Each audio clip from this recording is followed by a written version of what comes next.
Salut à tous les amis, c'est Horror High Tech. Aujourd'hui on se retrouve pour une nouvelle vidéo d'horreur. Aujourd'hui, je vais vous plonger dans l'une des histoires les plus terrifiantes des histoires d'horreur modernes, celle de The Amityville Horror. Cette histoire raconte les événements surnaturels vécus par la famille Lutz dans leur maison de Amityville. Préparez-vous à être effrayés et captivés, car ce que vous allez entendre est aussi fascinant que terrifiant. Alors éteignez les lumières, installez-vous confortablement et laissez-moi vous raconter cette histoire. En décembre 1975, George et Katie Lutz, avec leurs 3 enfants, emménagent dans une grande maison coloniale, à Amityville.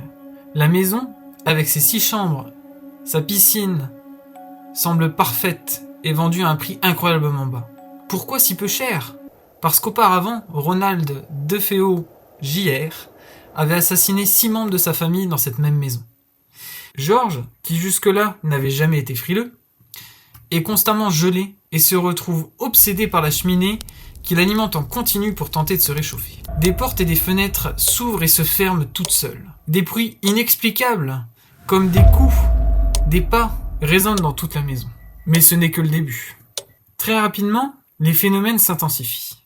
George se réveille chaque nuit à 3h15 du matin très précise, l'heure exacte des meurtres de DeFeo. Katie, quant à elle, commence à avoir des cauchemars terrifiants et ressent des touches invisibles sur son corps. Les enfants, eux aussi, vivent des expériences perturbantes. Ils voient des apparitions et commencent à se comporter de manière étrange et effrayante. Un des moments les plus troublants survient lorsque des taches vertes et visqueuses apparaissent sur les murs et le sol de la maison, sans aucune explication. Pire encore, une pièce de la maison connue sous le nom de salle rouge semble dégager une énergie particulièrement maléfique. Leur chien, Harry, refuse d'entrer dans cette pièce, aboyant et grognant chaque fois qu'il s'en approche. Les nuits dans la maison deviennent insupportables. George et Katie entendent des bruits de pas lourds et des meubles qui se déplacent tout seuls. Un soir, Katie est même soulevée dans les airs et projetée contre un mur par une force invisible. George devient de plus en plus irritable et violent, se détachant émotionnellement de sa famille. Il passe ses jours à hacher du bois de manière compulsive, laissant son entreprise sombrer. Des phénomènes de poltergeist se multiplient. Des objets disparaissent pour réapparaître dans d'autres pièces. Et des odeurs nauséabondes se répandent sans raison apparente. L'escalade atteint un sommet lorsque des entités démoniaques commencent à apparaître. Comme une figure caprine avec des yeux rouges qui est vue par plusieurs membres de la famille. Désespérés, les Lutz font appel à un prêtre, le prêtre Mancuso, pour bénir la maison. Lors de la bénédiction, le prêtre ressentit immédiatement une présence maléfique. Il entend une voix forte lui ordonner de partir. Et peu de temps après, il tombe gravement malade. Le père Mancuso souffre de stigmates et de visions horribles. Et il conseille fermement aux Lutz de quitter la maison immédiatement. Mais George et Katie hésitent encore, espérant que la situation va s'améliorer. Les phénomènes deviennent de plus en plus violents et dangereux.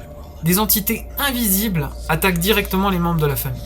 Un soir, Katie découvre des marques de clous sur les murs, comme si quelqu'un avait cloué une croix. Les enfants hurlent de terreur en voyant des créatures invisibles et des figures spectrales apparaissant dans les chambres. George, qui était autrefois un homme rationnel et équilibré, commence à montrer des signes de possession. Il devient de plus en plus obsédé par la salle rouge et passe des heures à l'intérieur sans se souvenir de ce qu'il a fait. Katie, quant à elle, est tourmentée par des visions de la maison en feu et des images de meurtre. Leur chien, Harry, continue de refuser d'entrer dans certaines pièces de la maison, grognant et aboyant de manière hystérique. Après seulement 28 jours dans cette maison de cauchemar, les Lutz prennent une décision radicale. Une nuit, après une série d'événements particulièrement effrayants, ils décident de fuir la maison en pleine nuit, abandonnant la plupart de leurs affaires. Imaginez la scène, une famille entière terrifiée, s'enfuir de leur maison sans même se retourner. Ils sont convaincus que la maison est hantée par des forces maléfiques et que leur vie est en danger. Ils ne reviendront jamais à Amityville. Après leur départ, les Lutz partagent leur histoire avec des auteurs et les médias. L'affaire attire rapidement l'attention et la maison est examinée par des chercheurs paranormaux, dont Ed et Lorraine Warren, célèbres pour leur enquête sur les phénomènes surnaturels. Les Warren confirment la présence d'activités paranormales et déclarent que la maison est un véritable portail vers l'enfer. L'histoire de la maison d'Amityville devient un phénomène médiatique, inspirant des livres, des documentaires et même des films.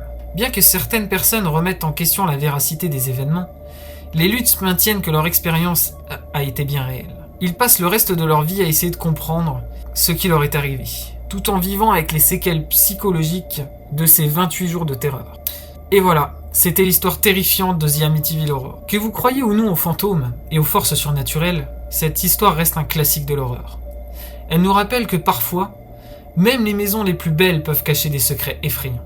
Merci d'avoir regardé cette vidéo. Si vous avez aimé, n'oubliez pas de liker, de vous abonner et de partager vos pensées dans les commentaires.